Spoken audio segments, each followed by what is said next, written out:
আমাদের আজকের কর্মসূচি মূলত গণমিছিল একটু পরে শুরু হবে। আমরা সবচেয়ে কষ্ট পেয়েছি যে আজকে সরকারের মেয়াদ 2 বছর ফুটিয়ে নেওয়ার আগেই জনগণকে দাবি আদায়ের জন্য রাজপথে নামতে হয়েছে। আমরা সরকারকে বলতে চাই, রাজপথের আন্দোলন কিন্তু আপনাদের জন্য ভালো বার্তা দেবে না। যে গণভোট আমরা সবাই অংশগ্রহণ করেছি, প্রায় 70% লোক গণভোটের পক্ষে রায় দিয়েছে। সেই গণভোট আপনারা ক্ষমতায় গিয়ে বাস্তবায়ন করবেন, সেটাও জনগণকে দিয়েছিলেন। আজকে ক্ষমতা আসার পর আওয়ামী ফ্যাসিস্টের মতো আপনারা বেশি হওয়ার জন্য চেষ্টা করছেন। আওয়ামী ফ্যাসিস্টকে বাংলাদেশের জনগণ 16 বছর আন্দোলন করে চালিয়ে দিয়েছে। আপনারা জাতীয়তাবাদী ফ্যাসিস্ট সরকার আপনাদের মনে করেন জনগণকে আন্দোলন দমাবেন, আপনাদের পেটুয়া বাহিনী দিয়ে, তাই আপনারা ভোটার সঙ্গে বাস করছেন।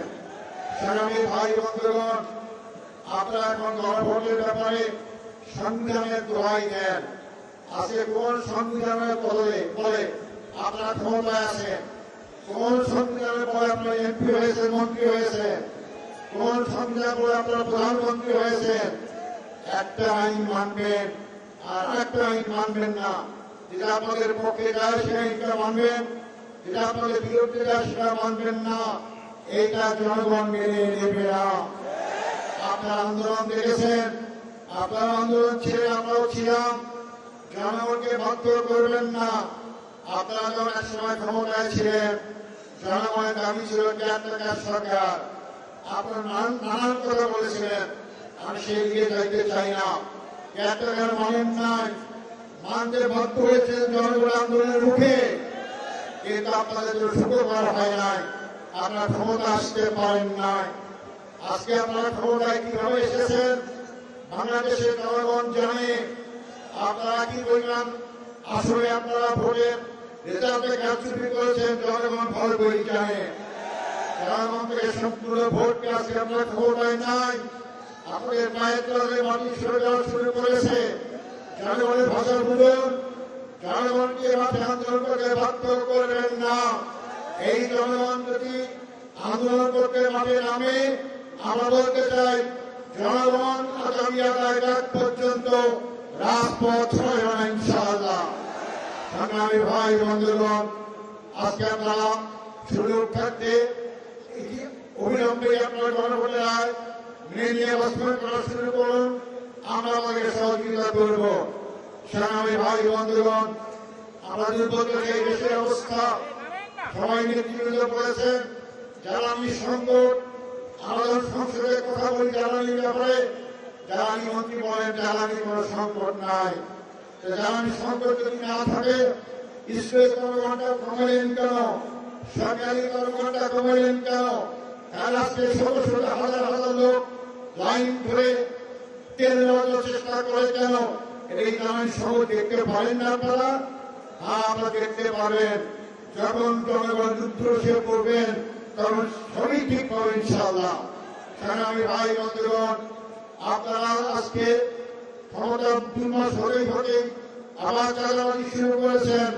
চাঁদাবাজি এই দেশের জনগণ অতিষ্ঠ হয়ে গিয়েছে। আপনারা নিজেরাই সরকারি দল থেকে মব সৃষ্টি করছেন, আপনার প্রোগ্রাম করে জনগণ উস্কিয়ে দিচ্ছেন, মব সৃষ্টি করে আপনাদের ঘেরাও করার জন্য। এই কাজটা বন্ধ করুন। এই কাজটা বন্ধ না করলে জনগণকে সেই কাজে অভ্যস্ত হয়ে দেশে কোনো শান্তি আসবে না, আপনারাও শান্তি থাকতে পারবেন না। সংগ্রামী ভাই বন্ধুগণ, আমরা মিছিল করব ইনশাআল্লাহ, শান্তিপূর্ণ মিছিল। আমাদের এই মিছিল যেখানে যাওয়ার কথা সেখানেই যাবেন, আপনারা সুশৃঙ্খল যাবেন। আমরা বলতে চাই এই মিছিল, এই গণমিছিল আজকে শেষ হওয়ার যদি ভালোভাবে সরকার মেনে নেন, সংসদ চলবে আগামীকাল থেকে, সেখানে ঘোষণা দেন যে আমরা গণরায় বাস্তবায়ন করার জন্য সংবিধান সংস্কার করব, তাদের পদক্ষেপ গ্রহণ করবেন। আমরা সংসদে তারাই আপনাকে সহযোগিতা করব। আর যদি না করেন, আগামী দিনে আন্দোলনের জন্য মোকাবেলা প্রস্তুত হন। আমরা হাসিনাকে 16 বছর সুযোগ দিয়েছি, সেই শক্তি আপনাদের নাই। সংখ্যাগরিষ্ঠতার মানুষের ক্ষমতা রাখে না। আপনাদের আরো বেশি আসন পেয়েছিলাম বলি ভুয়া নির্বাচন করে, তাকে নির্বাচন করে সেই সংখ্যাগরিষ্ঠতা আমাদেরকে রক্ষা করতে পারে নাই। সে রক্ষাই করে দেশ থেকে পালাতে বাধ্য হয়েছে। আর আপনারা যখন নির্বাচিত হয়ে ক্ষমতা আছেন, এই সংখ্যাগরিষ্ঠতা ভয় দেখাবেন না। সংখ্যাগরিষ্ঠতার মাধ্যমে জনগণের রায়কে উপেক্ষিত করেন, জনগণ আসনের কাজ করে দাঁড়াতে বাধ্য হবে ইনশাআল্লাহ। আপনারা জামাত ইসলামী সম্পর্কে জানেন, আমরা 16 বছরে জামাতের আমির থেকে আরম্ভ করে 11 জনকে হারিয়েছি। আমরা নিশ্চিন্ত হয়নি। আমরা 2008 সালে মাত্র 2টা আসন পেয়ে আমরা আজকে 68 আসন নিয়ে সংসদে আসি। জনগণ জামাত ইসলামীর পক্ষে, জনগণ পরিবর্তনের পক্ষে। আপনি পরিবর্তন ভাষা না বলেন, সামনের যে আন্দোলন হবে আপনাদের পরিণামের চোখ খারাপ হবে। ভাই বন্ধুরা, আসুন জনগণকে সজাগ করুন, আপনার জনগণকে একত্রিত করুন। যদি সরকার ভালোভাবে দাবি মানা নেয়, আপনারা ঐক্যের যে ডাক যখন যেভাবে আসবে, আমরা শান্তিপূর্ণভাবে সরকারকে সেই দাবি আদায় করতে বাধ্য করবো ইনশাআল্লাহ। এই দাবি আদায় না পর্যন্ত সংসদে আমরা ভূমিকা পালন করবো, রাজপথে প্রভাবিত করবো ইনশাআল্লাহ। সেই আন্দোলনকে সেই দাবি জানিয়ে আমাদের বক্তব্য শেষ করছি। মিছিল হবে, মিছিলে যাবেন। আসসালামু আলাইকুম রহমতুল্লাহ।